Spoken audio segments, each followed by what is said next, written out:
Maafkan aku, waktu itu, aku tidak begitu memperhatikanmu. Kata Umi, kamu cantik. Tapi kenyataannya bukan hanya cantik, tapi sangat cantik. Zain terus mengingat pertemuan-pertemuannya dengan Aretha. Hingga, senyumnya kembali menghilang ketika Zain menyadari bagaimana pergaulan Aretha sebelum menikah dengannya.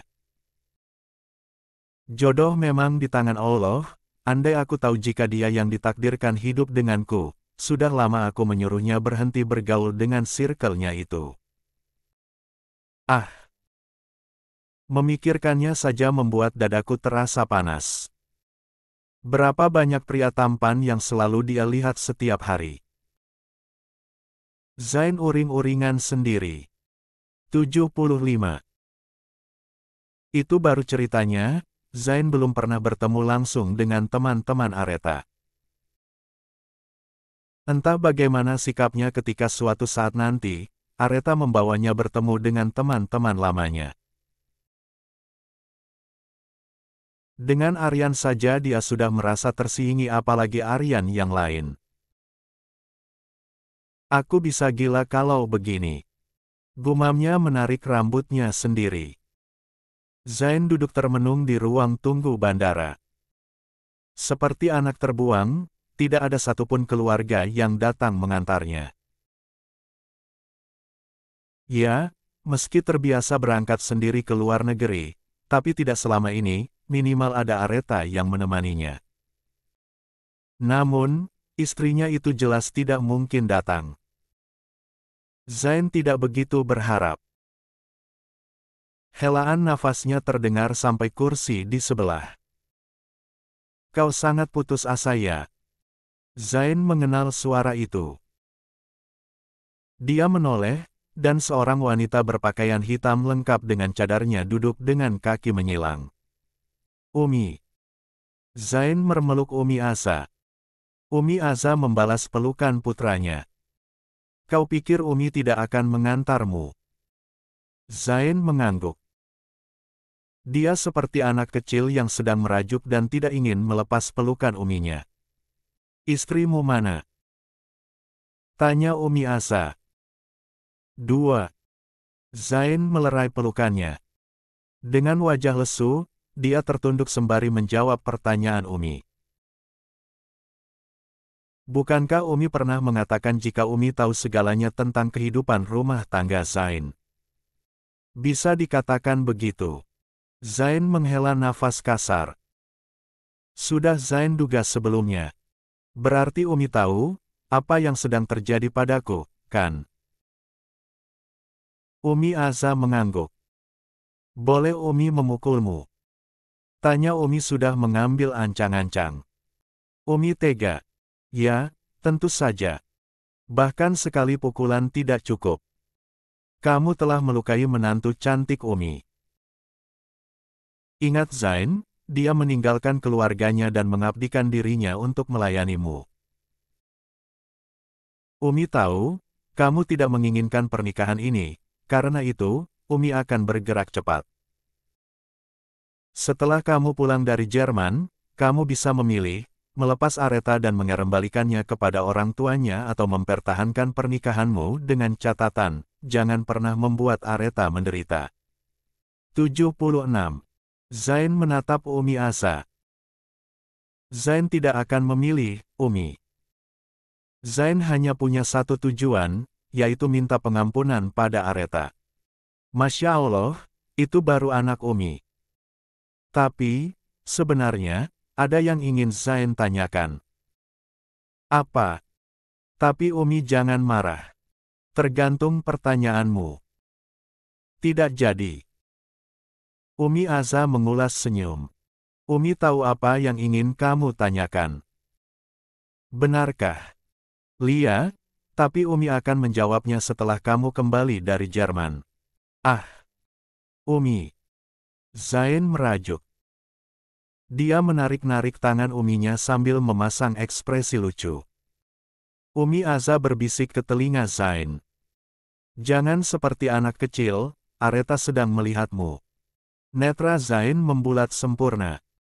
Seketika dia melepas tangan Umi Asa. Setelah itu dia berdiri dan memindai sekeliling bandara, mencari sosok yang sangat dia rindukan. "Reta di mana, Umi?"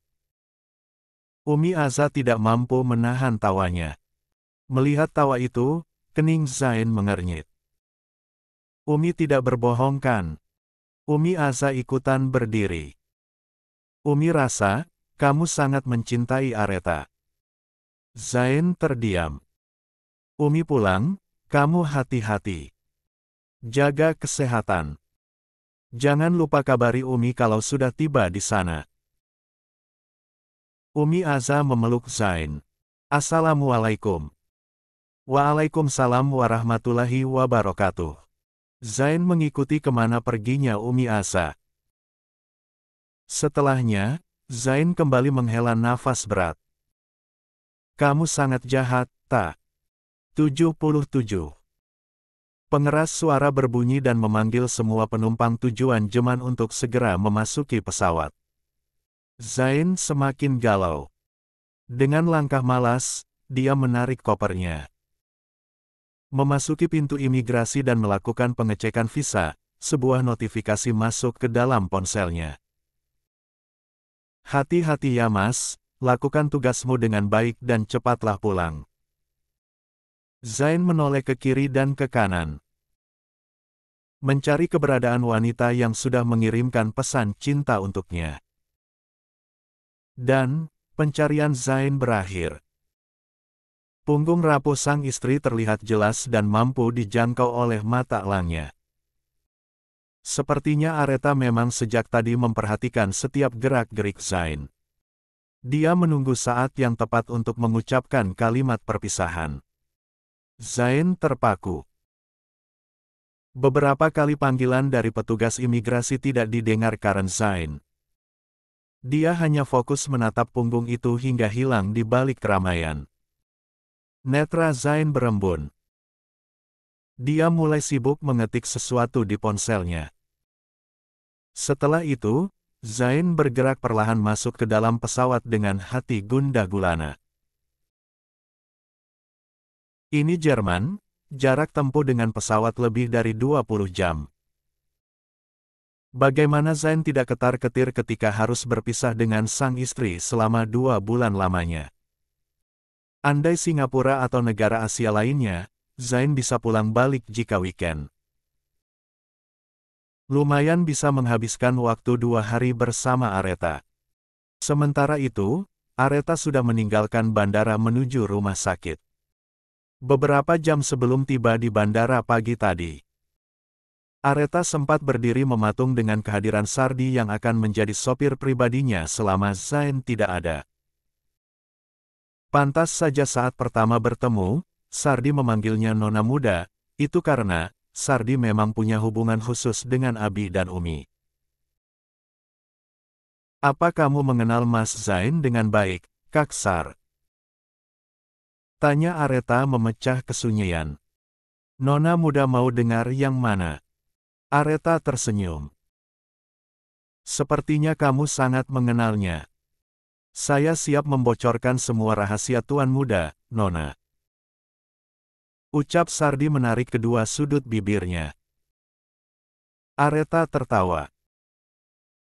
"Nanti aku cemburu." Ucap Areta terus terang. "Tidak ada yang perlu Nona cemburui dari Tuan Muda." "Benarkah? Apa dia tidak pernah menyukai seseorang?" "Pernah, tapi hanya sekedar suka, tidak lebih."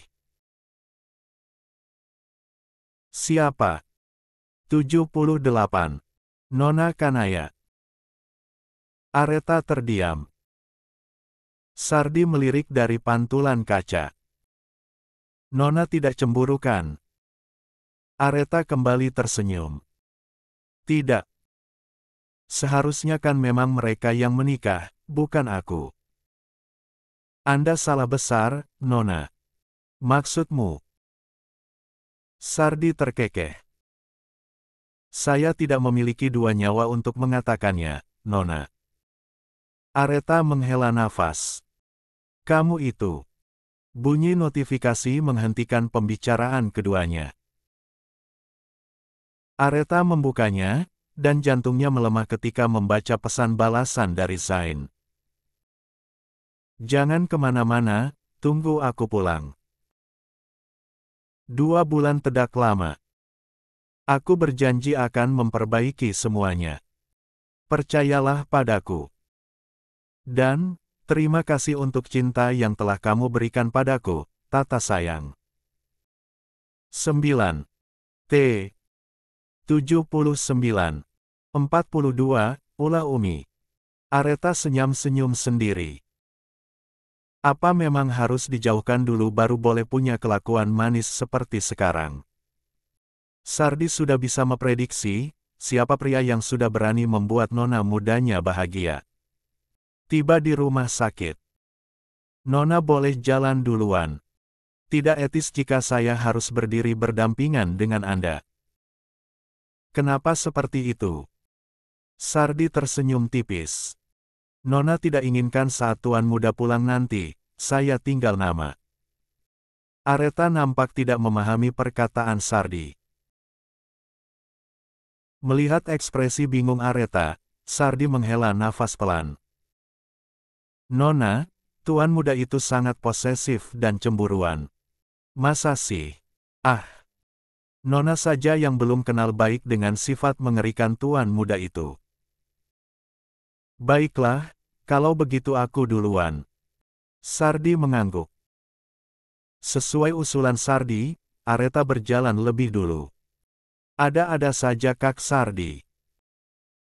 Masa sih Mas Zain seperti itu? Gumam Aretha sembari tersenyum simpul. Kamu baru datang. Aretha menghentikan langkahnya. Jantungnya berdetak kencang kala mendengar suara itu lagi. Aku dengar kalau Zain ke Jerman, lumayan 2 bulan. Kurasa, ini kesempatanku untuk merebut cintamu. Rafael berdiri tepat di depan Aretha, menghadang langkah kaki wanita cantik itu. Tidak sedikit pun Aretha bergeming, untuk melihat wajah Rafael saja, Aretha tidak sanggup. Jujur, saat ini dia butuh Zain. Bagaimana? Kamu mau memberiku kesempatan kan? Dokter Aretha. Sardi datang setengah berlari. Rafael mendengus kesal, lagi-lagi dia gagal walau hanya untuk sekedar berbicara dengan Aretha. Dok, baru saja saya menerima telepon kalau Anda sudah ditunggu di kamar operasi. Aretha mengangguk dan berusaha melangkahkan kakinya menjauh dari Rafael. 80. Sementara itu, Sardi menatap Rafael dengan tatapan manis seolah tidak mengerti apa-apa. Halo Dr. Rafael, sepertinya hari ini Anda sedang free. Terpaksa Rafael membalas sapaan basa-basi Sardi. Tidak juga. Jawabnya ketus. Tapi Anda terlihat sangat santai. Coba tengok sekeliling. Tidak ada dokter yang berjalan pelan sembari bergunjing di koridor, itu karena mereka semua sangat sibuk. Kata Sardi menyindir Rafael. Gayanya yang terlihat manis saat berbicara justru mengundang kekesalan Rafael. Kau tahu apa? Rafael memperhatikan pakaian seragam Sardi. Kamu hanya seorang perawat. Kau juga terlihat santai, memangnya kau tugas di ruangan mana? Aku juga baru kali ini melihatmu. Tangkis Rafael. Ekspresi marahnya tidak bisa dia sembunyikan. Saya tahu banyak dok. Dan saya tidak santai, saya hanya berjalan ke ruangan saya. Tunjuk Sardi pada gedung besar yang bertuliskan, Operating Rooms. Mata Rafael mengikuti kemana tangan Sardi menunjuk. Ruangan Anda tidak berhubungan dengan koridor ini, Dr. Rafael. Itulah saya bertanya kenapa Anda di sini. Rafael terdiam. Tangannya mengepal. Dia sangat kesal. Satu lagi dok. Jangan meremehkan seorang perawat, karena dokter tidak bisa apa-apa tanpa kami. Ujar Sardi kemudian berlalu meninggalkan Rafael. Sialan, sombong sekali dia.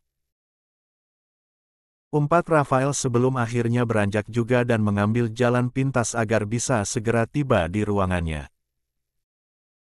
1. K. Operasi selesai, Aretha terlihat kelelahan. Dia duduk di sofa tunggal sembari memijit kakinya. Sardi datang menghampiri.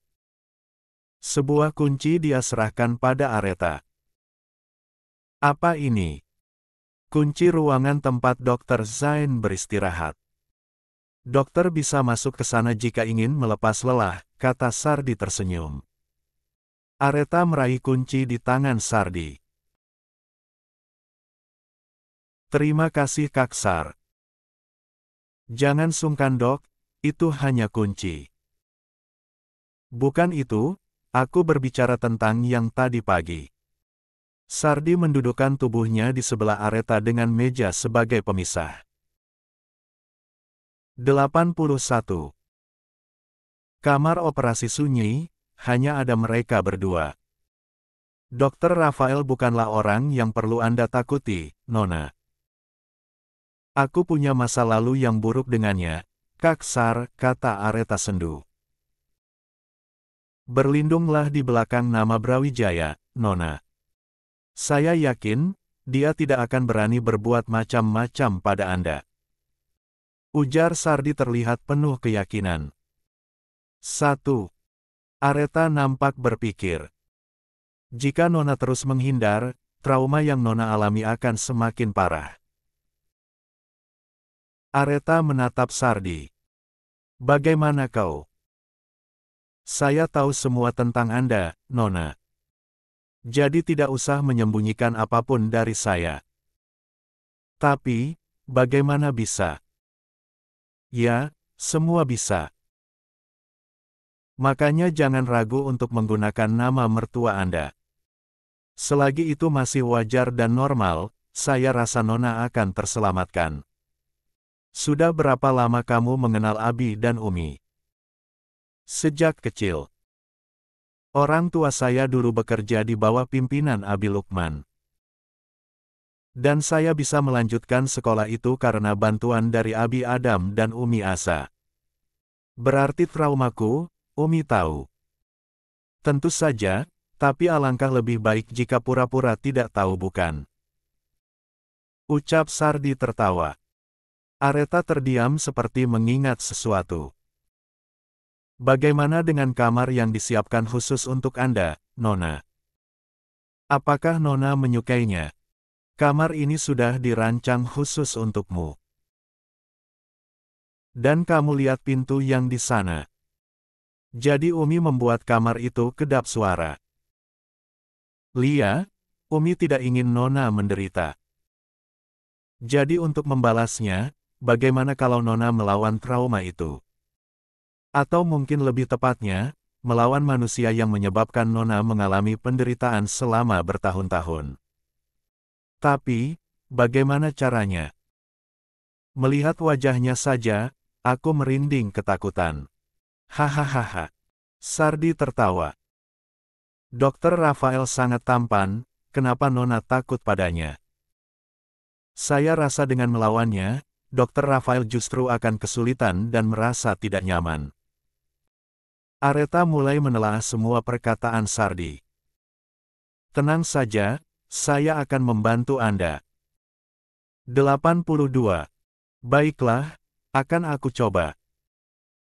Satu lagi yang perlu Nona tahu, Dr. Rafael bukanlah dalang sebenarnya, dia hanya melakukan sesuai dengan perintah yang diberikan oleh seseorang.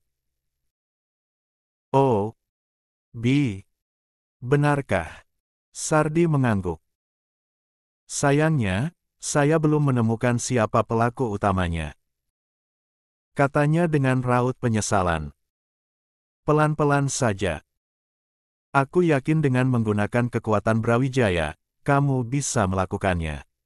Ledek Aretha membuat keduanya tertawa lepas layaknya seorang sahabat. Sementara memperhatikan Aretha yang tertawa bahagia, Di saat itu juga tawa Sardi perlahan mereda dan diganti dengan wajah penuh kesedihan. Apa nona muda masih bisa tertawa seperti ini saat mengetahui jika Kanaya masuk dalam daftar manusia yang membuat Anda tersiksa? 5. Berlin, Jerman. Zain tiba di hotel yang disediakan pihak penyelenggara acara. Hotel mewah dengan fasilitas lengkap tidak juga membuatnya terlihat bahagia. Ini baru sehari, tapi rasa rindunya sudah menggunung. Bagaimana dengan 2 bulan? D. Zain membuang tubuhnya begitu saja di atas kasur nan empuk. Memikirkan bagaimana dia bisa berakhir di sini mulai membuatnya banyak berspekulasi. Masa sih, hanya karena aku satu-satunya yang fasih berbahasa Jerman, aku yang harus jadi korban. Ini kan pertemuan internasional. Pasti lebih banyak menggunakan bahasa universal. Gumamnya. Zain meraih ponselnya dan menghubungi seseorang. Malam Dr. Jimmy. Oh, kamu sudah sampai Zain. Di sini matahari sedang terik-teriknya. Dr. Jimmy tertawa. Maaf dok. Aku lupa kalau sekarang aku berada di Jerman. Ada yang penting. Memem. Ada yang ingin aku tanyakan, dan itu juga kalau tidak mengganggu kegiatan dokter. Aku free sejam ke depan. Ini tentang keberangkatanku yang terkesan mendadak. Apa mungkin dokter mendengar sesuatu? 83. Tidak ada. Dokter yakin. Aku tahu bahasa Jerman dokter memang pasif, tapi tidak dengan Inggris, kan? Lia hanya tidak juga terlalu fasih.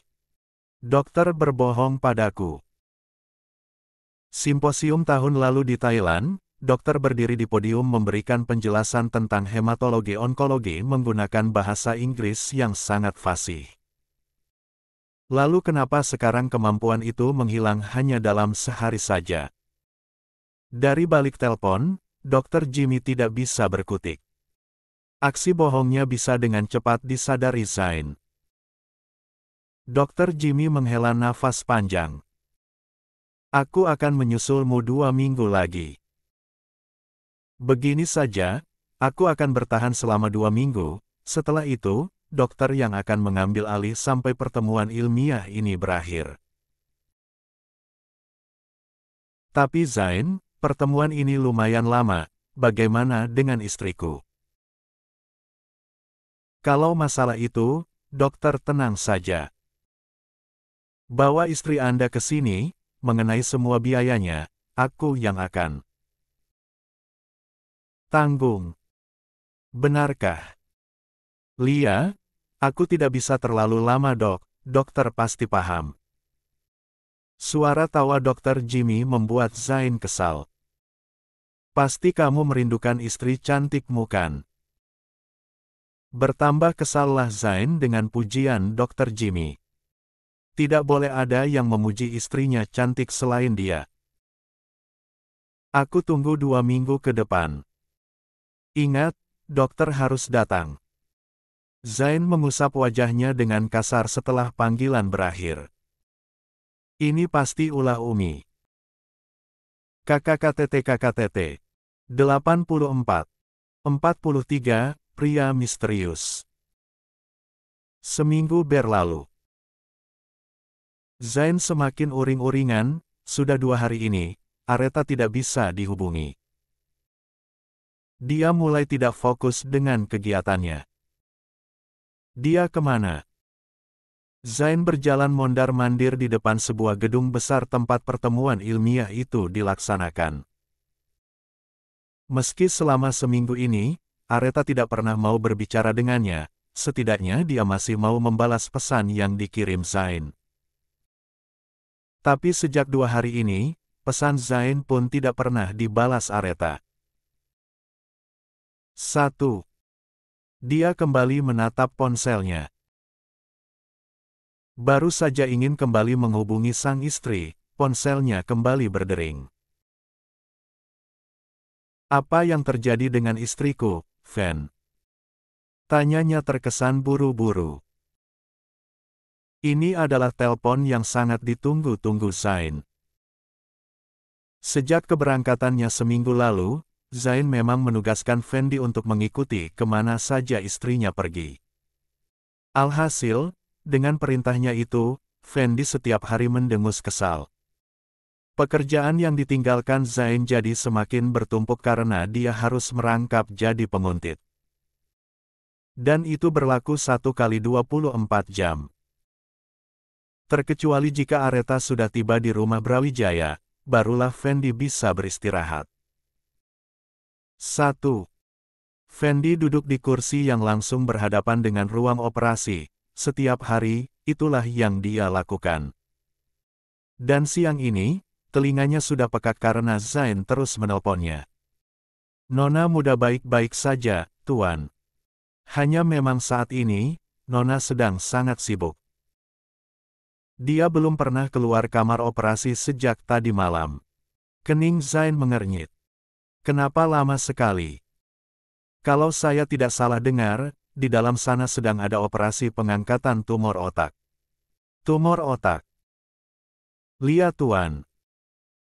Baiklah, kau tidak boleh pergi dari sana sebelum melihat Aretha ku keluar. 1. Fendi memutar bola matanya malas. Baik Tuan. Bagaimana dengan Sardi? Apa dia masih mengantar jemput istriku? Tanyanya penuh selidik. Lihat Tuan, Sardi masih melakukan tugas. Kenapa 2 minggu itu lama sekali? Sungutnya lalu mematikan ponselnya di saat Fendi masih menjelaskan. 85. Dengan penuh semangat. Sementara itu, Fendi menatap telepon genggamnya dengan tatapan nanar. Bolehkah aku memakinya? Ujarnya kesal. 2. Maki saja. Kan orangnya tidak ada di sini. Lagian kalau dia ada, aku yakin kalimatmu barusan tidak akan pernah terucap. Karena kalau sampai dia mendengarnya, bukan hanya gajimu yang dipotong, tapi masa hidupmu juga. Sardi datang dengan wajah lelahnya dan duduk di sebelah Fendi. Fendi menggeser duduknya. Kau menghindariku. Sardi mengernyit. Aku tidak suka bau obat. Sebaiknya kau ganti baju dulu, Fendi menutup hidungnya. Sardi masih mengenakan scrub lengkap dengan penutup kepalanya. Aku baru keluar dari kamar operasi. Ujarnya santai tanpa menggubris Fendi yang tidak nyaman dengan pakaiannya. Hening sesaat. Apa Nona Aretha ada di dalam?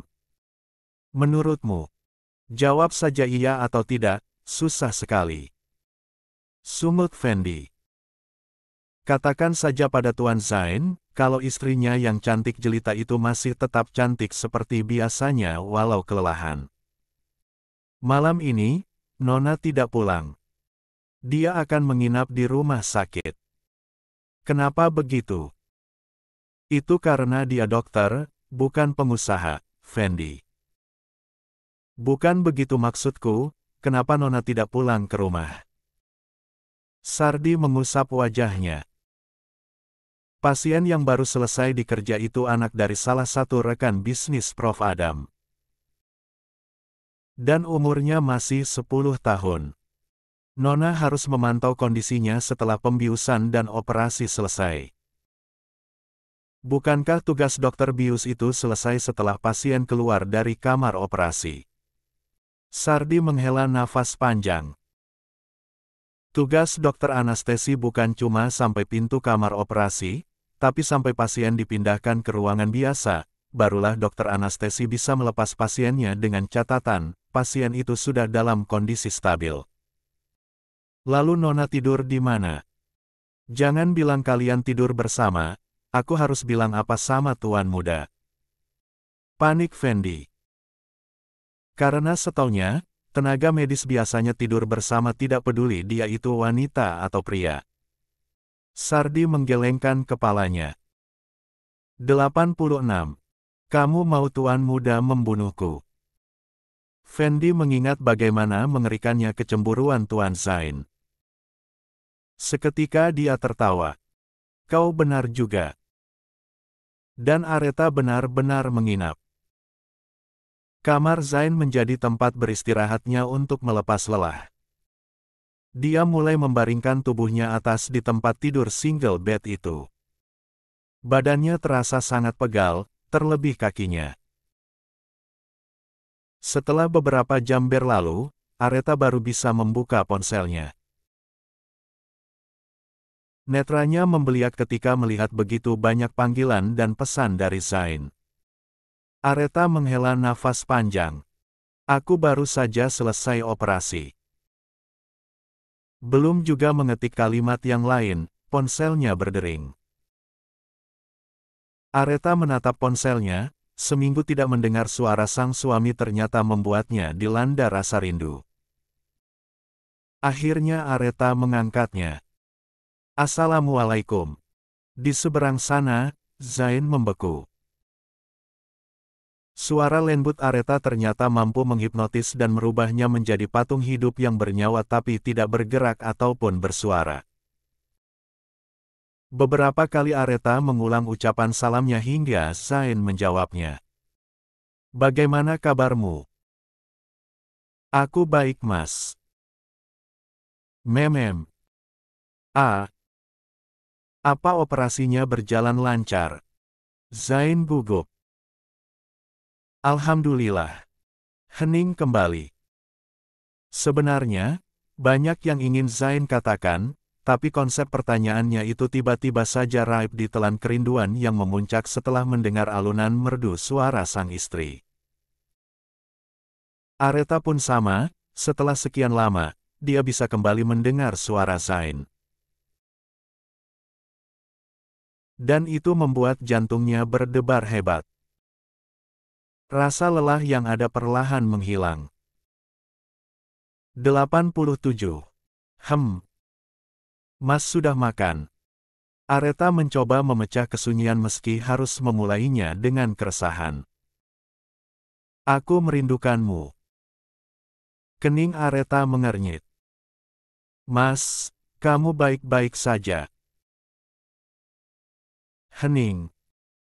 1 minggu terakhir ini, aku tidak makan dan tidur dengan baik. Bagaimana kau sebaiknya bertanggung jawab dengan kondisi Queen? Kenapa harus aku? Karena semuanya ulahmu. Apa kamu akan membiarkanku seperti ini hingga 2 bulan ke depan? Kamu tega sekali, sayang. Areta tersenyum. 2 bulan itu tidak lama, Mas. Apa katamu? Atau jangan-jangan kau bersekongkol dengan Umi dan membuangku ke tempat mengerikan ini? Liakan.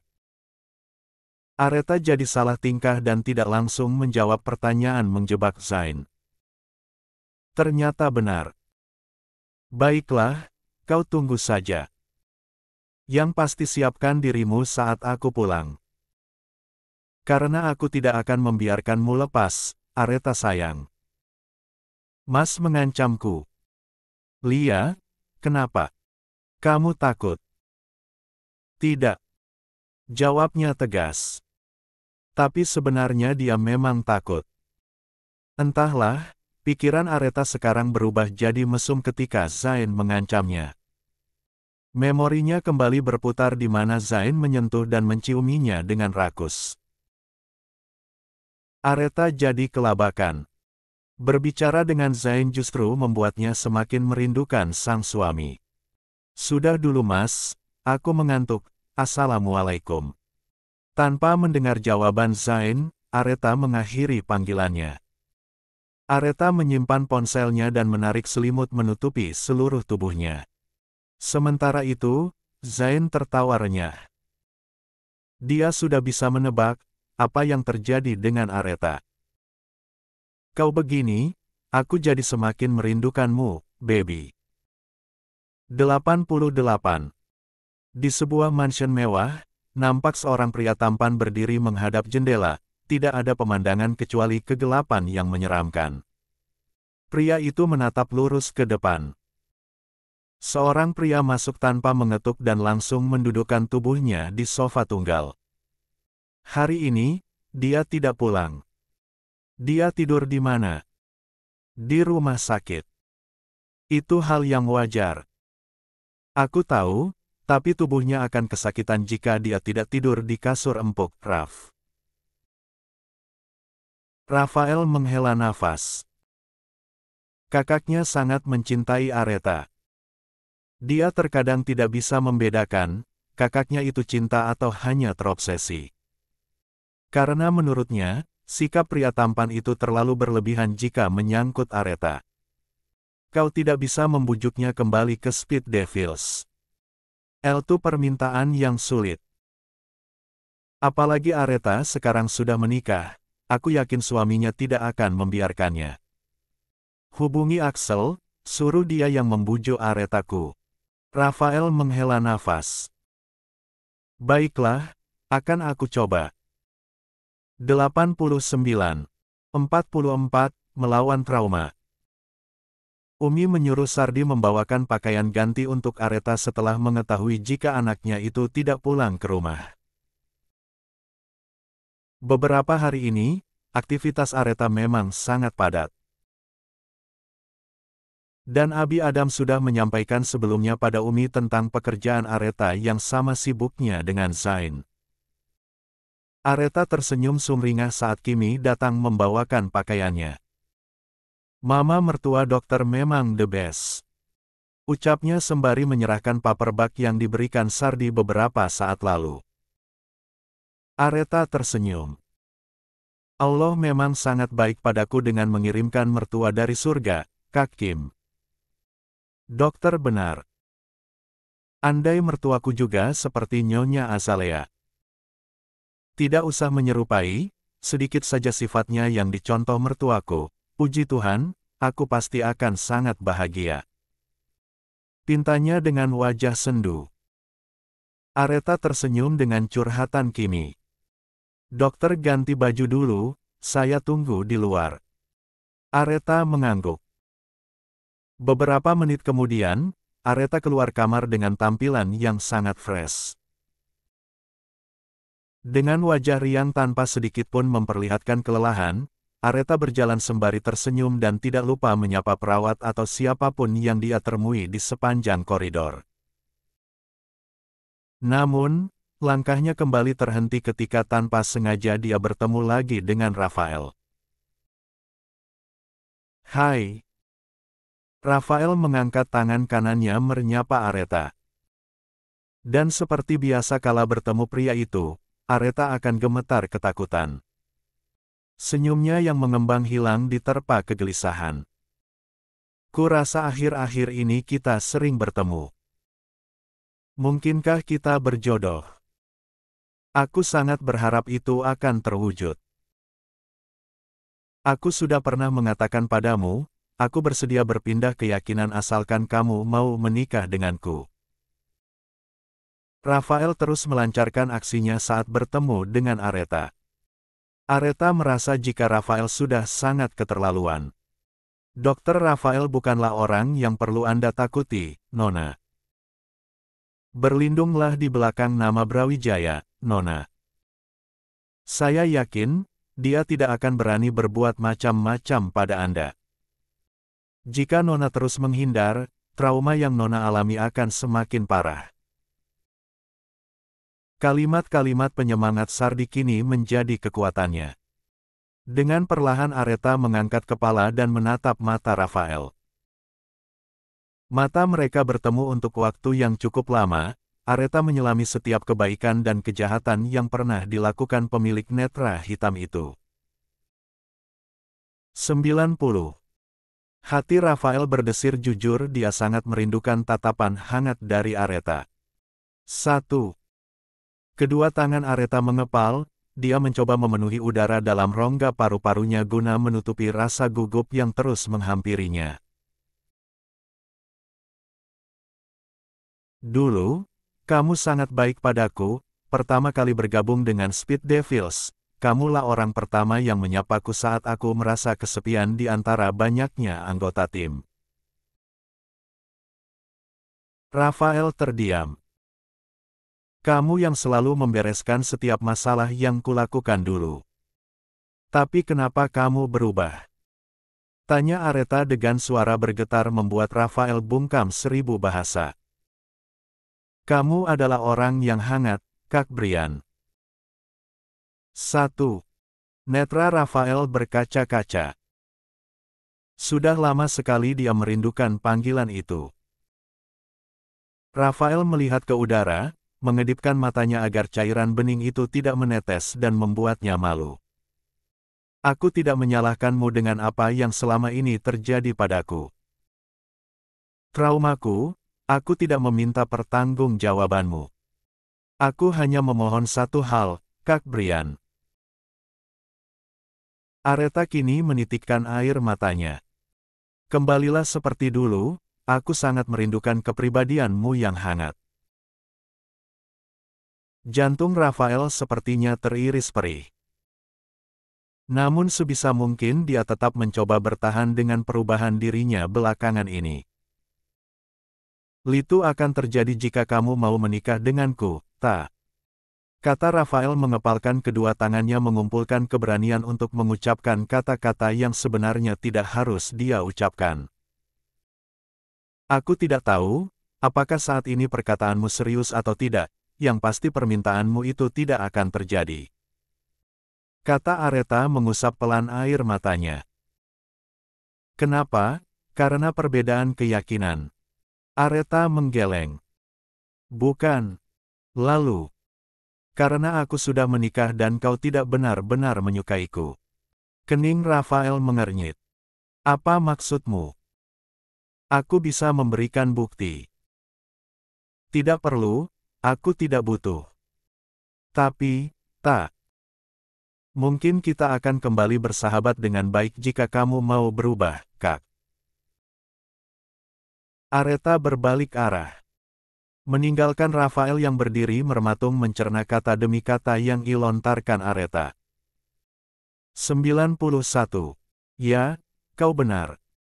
Aku memang tidak benar-benar menyukaimu, tapi itu dalam konteks yang berbeda.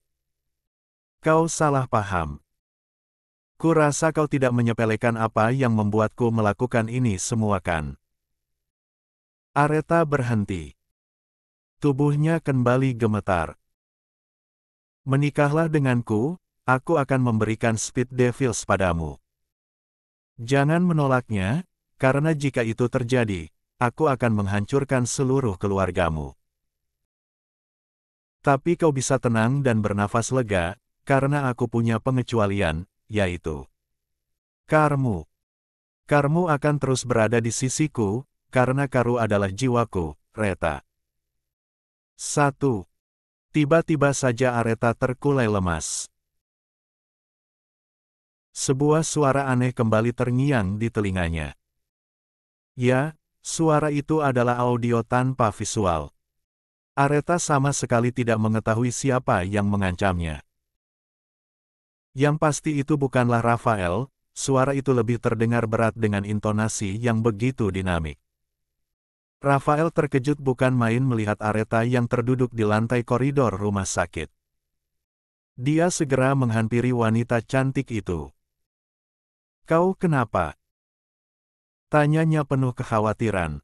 Dia berjongkok di depan Aretha. Tapi bukan berarti Rafael menggunakan kesempatan itu untuk menyentuh Aretha. Dia masih punya hati nurani dan toleransi agama yang sangat tinggi. Rafael tahu, Aretha bukanlah wanita gampangan yang bisa disentuh sembarang orang, apalagi dengan lawan jenis. Kau tidak apa-apa? Tanyanya kembali. Sebaiknya Anda pergi Dr. Rafael.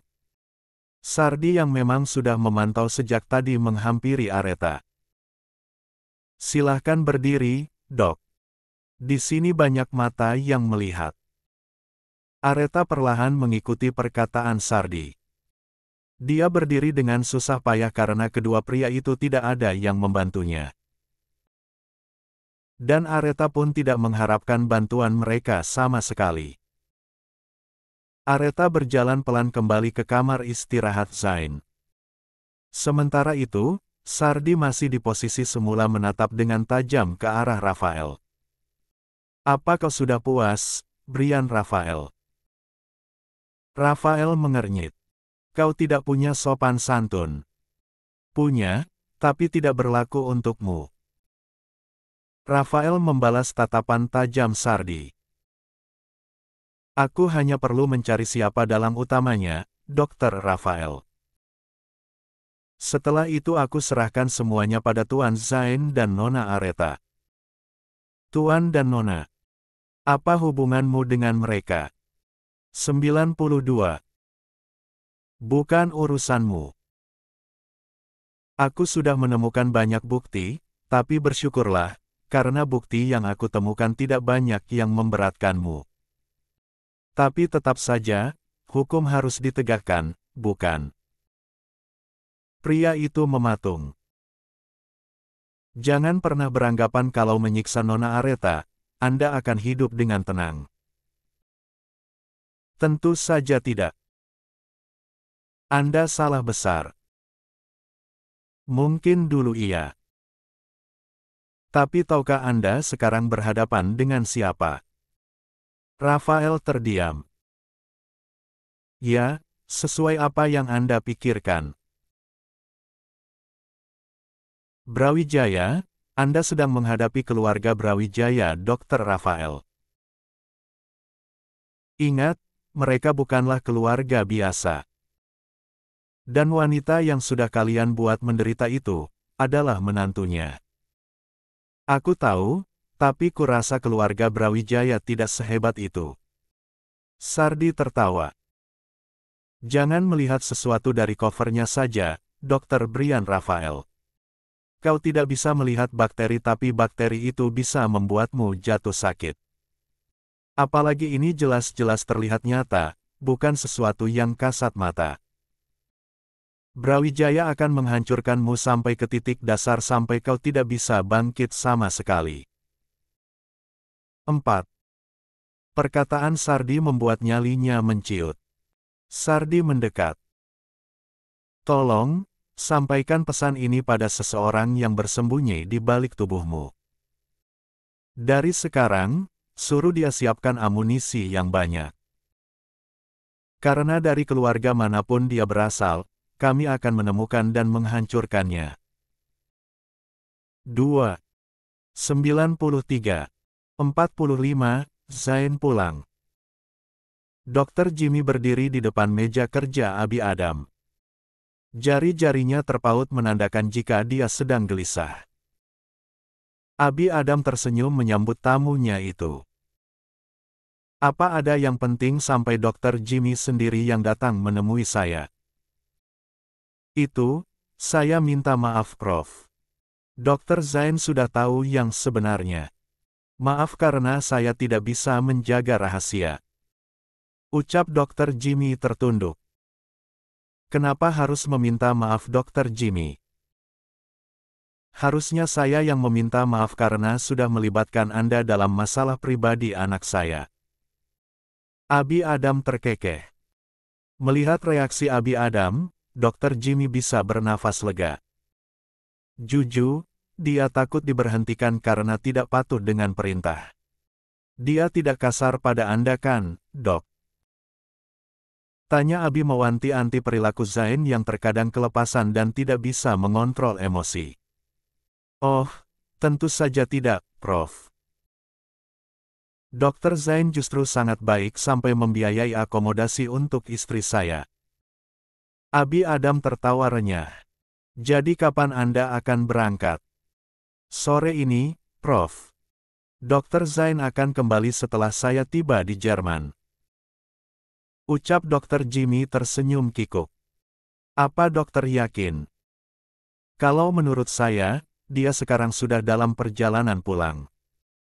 "Oh, tidak mungkin Prof." Sanggah Dr. Jimmy. "Besok itu weekend, tidak ada kegiatan yang dilakukan selama hari libur." Dan itu kesempatan paling tepat untuk Zain melarikan diri. Benarkah? Tapi kan dia harus menungguku dulu. Gumam Dr. Jimmy dengan suara yang sengaja dipelankan sekecil mungkin agar Abi Adam tidak mendengarnya. Abi Adam tertawa. Baiklah. Abi Adam mengambil sesuatu di laci meja. Sebuah amplop dia keluarkan dari sana. Ini. Dr. Jimmy menatap amplop putih itu. Apa ini, Prof? Sedikit uang saku untuk istri Anda, Dr. Jimmy, ucap Abi Adam tersenyum. 1. Terima kasih banyak Prof. 94. Dr. Jimmy tidak menyia-nyiakan kesempatan itu. Dia mengambil amplop yang diberikan Abi Adam lalu melangkah keluar setelah berpamitan. Di dalam lift menuju lantai bawah, Dr. Jimmy membuka amplop tersebut. Dan seketika tersenyum cerah secerah warna yang bertaburan di dalam amplop itu. Puji Tuhan, terima kasih banyak Prof. Adam, pokoknya sampai di sana, aku akan segera menyuruh anak tampan itu pulang, ucap Dr. Jimmy. Beberapa menit berlalu, sebuah notifikasi masuk ke dalam ponselnya. Dok, saya sudah di dalam pesawat, sisanya sudah saya atur, dokter tinggal datang dan menyelesaikan semuanya. Terima kasih untuk pengertiannya, dan selamat berbulan madu untuk yang kesekian kali. 1. Dokter Jimmy melongo. Dasar anak ini. Apa dia tidak menunggu aku datang dulu? Kesalnya. Kepalanya mendongak, menatap ke arah ruangan Abi Adam. Mungkinkah Prof. Adam punya indera ke-10 sampai bisa menebak jalan pikiran Zain? 1. Aretha menatap langit-langit kamar, sudah 2 minggu dan sepertinya dialah yang sangat merindukan Zain. Beberapa kali dia mengecek ponselnya, takut jika Zain menelpon atau mengirimkan pesan, tapi sejak kemarin, tidak satupun panggilan atau pesan yang dikirim Zain untuknya. Aretha menghela nafas panjang. Menutup mata dan melepas penat mungkin akan lebih baik. Hari esok masih panjang dengan seabrek pekerjaan yang harus dia selesaikan. Berbalik ke kiri dan ke kanan sudah dia lakukan sejak 15 menit lalu, tapi netranya tak kunjung bisa terpejam. Aretha pun bangkit. Dia melangkah mendekati sebuah pintu. Jika dia membukanya, maka Aretha akan masuk ke dalam kamar Zain. Sejak 2 minggu terakhir, atau lebih tepatnya sejak dia tinggal di rumah Brawijaya, Aretha tidak pernah masuk ke dalam sana. Pertimbangan yang paling berat adalah, dia akan semakin merindukan sang suami tercinta hanya dengan melihat kamarnya saja. Bayang-bayang Zain akan selalu bermunculan di setiap sudut kamar tersebut. Tapi tidak dengan malam ini, rindunya semakin membuncah, dia tidak bisa lagi menahan diri. Dengan satu kali gerakan, pintu itu terbuka. Pemandangan pertama yang dia lihat adalah setumpuk pakaian yang tersusun rapi di dalam rak transparan. Aretha memindai sekitar dan ternyata, pintu itu berada di dalam walk-in closet dan berkamuflase sebagai cermin berukuran besar. 95. Baru beberapa detik dia di sana, wangi parfum Zain sudah menguar menambah kerinduan yang menggerogoti sekujur tubuhnya. Aretha membuka pintu lemari, kemeja yang biasa Zain gunakan saat ke rumah sakit tergantung cantik membuat tangannya tidak sabar untuk mengambilnya. Dia menatap kemeja itu dengan tatapan penuh cinta. Apa yang sedang kamu lakukan, Mas? Aku sangat rindu padamu. Gumamnya tersenyum sembari memeluk pakaian Zain. Beberapa saat, Aretha terus mengitari kamar Zain dengan kemeja Zain yang terus berada dalam pelukannya. Lelah, Aretha menjatuhkan tubuhnya di atas kasur nan empuk. Dan tidak begitu lama kemudian, Aretha akhirnya terlelap. Malam semakin larut. Perlahan pintu kamar terbuka. Netra Zain nampak berbinar melihat wanita cantik sedang tidur di atas kasurnya. Zain tidak langsung menghampiri Aretha, dia berjalan ke kamar mandi, membersihkan tubuhnya yang terasa begitu lengket dan mengganti pakaian sebelum berbaring di samping istri yang sangat dia rindukan. Lampu temaram, tidak memudarkan penglihatan Zain. Pria itu tidak kenal lelah. Memasang senyum sumringah, dia berjongkok di pinggiran tempat tidur tepat di depan wajah Aretha. Anak rambut yang jatuh menutupi sebagian wajah cantik itu membuat Zain terganggu. Karena itu, Zain menyelipkannya di balik telinga Aretha. Zain mencium pipi dan kening Aretha lembut, dia takut membangunkan tidur lelap istrinya. Netra Zain memindai penampilan Aretha, dan sepertinya ada yang berubah. Zain tersenyum lebar. Apa kau sengaja berpakaian seperti ini untuk menyambut kedatanganku? Gumamnya. Bagaimana tidak, Aretha mengenakan gaun tidur dengan tali yang setipis jembatan Siratal Mustaqim. Dan yang semakin membuat Zain kesurupan karena tali itu jatuh menyentuh lengan Aretha, jadi otomatis bahu putih nan mulus milik Ria terekspos. Netra Zain yang menggila. Beberapa kali Zain menelan salivanya. Namun fokusnya teralihkan dengan sesuatu yang berada di pelukan Aretha. Sebuah baju kesukaannya terlihat kusut dalam pelukan sang istri. Hati Zain melemah, ditatapnya wajah ayu dan menenangkan itu. Apa kau sangat mencintaiku, sayang? Zain kembali menciumi wajah Aretha dan mengusapnya dengan lembut. 96. Tidak tahan, Zain naik ke tempat tidur dan berbaring di samping Aretha, kemudian menyelimuti tubuhnya dengan selimut yang sama.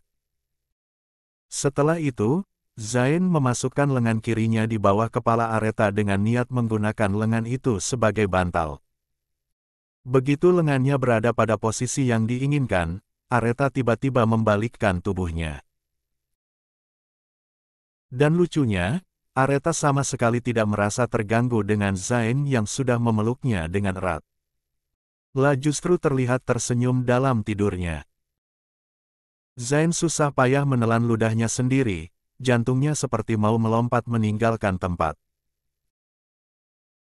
Semua itu terjadi karena bibir dan hidung Aretha menempel sempurna tepat di lehernya. Bahkan nafas teratur yang dihembuskan Aretha terasa menjalar ke seluruh tubuhnya dan menimbulkan hawa yang panas. Tidur Aretha semakin lelap. Dia bermimpi melihat Zain datang dan memeluknya dengan sangat erat. Jauh berbeda dengan keadaan Zain yang tersiksa. Bayangkan, netranya ternodai sepanjang malam menatap bahu mulus yang memanggil untuk disentuh. Bukan dengan tangan karena itu terasa sia-sia, Zain menggunakan bibirnya untuk menikmati bahu mulus itu. Aroma tubuh Aretha jelas-jelas memabukkan. Zain tidak bisa melepaskan Aretha begitu saja. 2 minggu tidak bertemu semakin membuatnya gerah. Aretha kembali ke posisi semula, membelakangi Zain. Namun, lengan Zain masih tetap berada di bawah leher Aretha. Dan di sini, Zain semakin punya kesempatan menciumi pundak sang istri. Karena kelakuan Zain yang mulai tidak terkontrol, Aretha terlihat gelisah walau matanya masih saja terpejam. Karena itu, Zain menghentikan aktivitasnya sesaat dan memilih memperbaiki letak selimut untuk menutupi tubuhnya dan Aretha. Alhasil, pilihannya itu salah besar. Di bawah sana, Zain tanpa sengaja melihat ukuran baju dinas malam Aretha yang super minim. Bahkan tangannya bersentuhan langsung dengan paha Aretha. Zain membatu. Untuk bernafas saja rasanya sangat sulit. Ya Allah, cobaan apa lagi ini? Batinnya. Sementara itu, Umi Aza nampak tertawa kecil di dalam kamarnya. "Umi kenapa?" tegur Abi Adam. "Tidak apa-apa Bi. Ini jam 2 malam loh, Umi. Kenapa tertawa sendiri?" Tawa Umi semakin kencang. "Ah, Umi jadi kepikiran Zain." "Ada apa dengan Zain?" 97. Kurasa saat ini, dia sedang panas dingin. Zain sakit. Bukankah dia masih di Jeman? Siapa bilang? Itu kopernya dilempar begitu saja di lantai bawah, oh. TKTKTTKKKTTT. 98. 46, Zain si Predator. Sehari sebelum kedatangan Zain. Tok. Tok. Tok. Umi Aza mengetuk pintu kamar Areta. "Assalamualaikum, sayang." Ucap Umi setelah Areta muncul dari balik pintu. Umi Aza tertawa melihat menantunya yang terlihat sulit membuka mata. "Waalaikumsalam, Umi." Balas Areta, sesekali menguap sambil mengucek matanya. "Kamu itu kayak anak kecil saja. Sana mandi, ayo kita jalan-jalan." Areta terlihat lesu, jujur dia sangat mengantuk. "Umi mau kemana?" Bagaimana kalau shopping? Sekalian kita ajak Zara juga, oke?" "Baiklah, Tata mandi dulu ya, Umi." "Lia, Umi tunggu di bawah." Sebenarnya jika weekend seperti ini, Areta lebih senang menghabiskan waktunya di kamar dan tidur seharian penuh. 1 minggu sudah dia gunakan untuk bekerja, dan sekarang saat Ria beristirahat. Tapi, tidak ada salahnya juga merefreshkan otak dengan jalan-jalan, apalagi perginya bareng Umi dan Zara, tentu akan sangat menyenangkan. Tidak butuh waktu lama, Areta sudah selesai, seperti perkataan Umi, Areta segera ke lantai bawah. Dan ternyata, Zara juga sudah datang. "Baru bangun?" tanya Zara mengulas senyum. "Lia Mbak." Zara menggeleng. "Sudah paling benar kamu menikah dengan Mas Zain, hobi kalian sama." Zara tertawa. Begitupun dengan Umi Aza, hanya Areta yang tersipu malu sembari menunduk. "Si kembar tidak ikut, Mbak. Main sama abinya di rumah." "Kenapa? Kangen?" Areta mengangguk. "Nanti kalau Mas Zain pulang, suruh buatkan juga yang lucu seperti Ava dan Ara." Kata Zara tertawa renyah. Wajah Areta sudah memerah seperti kepiting rebus hanya karena perkataan Zara yang sebenarnya tidak mengandung unsur memalukan sedikitpun. Hanya saja, Areta yang tidak terbiasa. 99. Ketiganya sudah tiba di sebuah mall.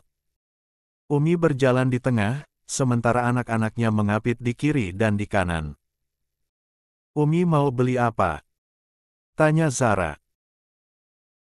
Itu hanyalah pertanyaan kamuflase untuk menutupi kerjasamanya dengan Umi dalam rangka menjerumuskan Areta yang terlampau suci untuk menghangatkan Zain yang terlampau dingin. 1. "Ayo kita ke sana."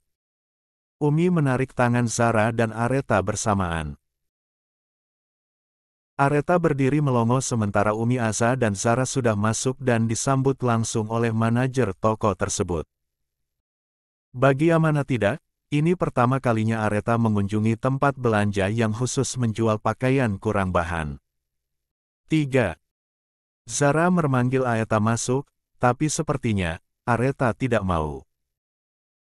"Aku tunggu di sini saja, Mbak."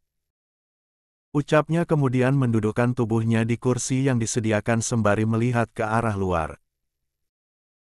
Zara menghela nafas, lalu berjalan keluar dan menarik tangan Areta mengikutinya.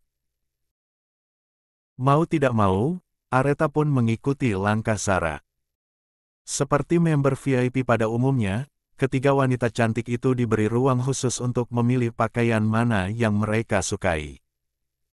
Umi menatap sebuah gaun panjang berwarna hitam yang terpasang cantik di manekin. Tiba-tiba saja dia terkekeh. 10 juta, itu harga pakaian yang menurutnya sangat mahal apalagi dengan kain seadanya. Puluhan tahun lalu, Abi Adam membelikan pakaian itu dan alhasil membuat mereka bertengkar. Umi kenapa? Tanya Zara. Oh, tidak apa-apa. Yang ini berapa? Tanya Umi menunjuk yang berwarna hitam. 15, nyonya. Areta menoleh. 15.000. Manajer itu tersenyum. 15 juta, Nona. Apa? Pekik Areta tidak sadar. 1. Umi dan Zara tertawa melihat ekspresi Areta. Tidak salah. Masa baju beginian semahal itu? Ujarnya tidak percaya. 100. Ini bahan impor, Nona. Aku tahu. Tapi, lihat dong modelnya, mengundang birahi laki-laki saja. Protes Areta. Benar sekali. Pakaian ini diciptakan memang untuk tujuan yang Nona sebutkan tadi. Lanjut manajer tersebut sembari tersenyum lebar. Kembali Areta mematung. Membayangkan dia mengenakan pakaian itu sudah membuat bulu kuduknya berdiri, lalu bagaimana jika dia benar-benar memakainya? Areta menggeleng. Umi Aza tidak berhenti tertawa dengan tingkah Areta. Puas melihat-lihat, pilihannya jatuh pada sebuah gaun merah nan seksi. Talinya tipis dengan belahan dada rendah ditambah ukuran panjangnya yang hanya sebatas paha. Ini cocok untukmu. Tata, Umi. Areta menunjuk dirinya sendiri. Umi Aza mengangguk. Tidak, Tata tidak mau, mana mahal lagi. Baju tidur yang biasa saja, Umi. Atau daster mungkin, itu akan lebih nyaman. Tolak Areta. Tidak, ini Umi hadiahkan untukmu. Tapi Umi. Tidak ada penolakan. Areta menghela nafas panjang. Baiklah. Mereka meninggalkan toko tersebut dengan wajah Areta yang tidak terlihat bahagia. Tapi Umi dan Zara terlihat tidak peduli. Setelah makan siang dan puas menikmati waktu, ketiganya pun pulang. Zara tidak ke rumah Brawijaya, melainkan langsung pulang ke rumahnya. Sesampai di rumah Brawijaya, Areta juga langsung masuk ke kamarnya. Kini, dia duduk di atas tempat tidur sambil menatap beberapa lembar pakaian tidak masuk akal itu. Areta menghela nafas. Umi ini ada-ada saja. Mumpung Zain tidak ada, kamu bisa mencoba salah satu dari mereka. Ya, hitung-hitung latihan. Awal menikah, Umi juga tidak mau, Umi malu, apalagi Umi langsung memakainya di depan abimu. Tapi lama-kelamaan, Umi jadi terbiasa. Anggap sebagai usaha kita sebagai istri untuk menyenangkan suam.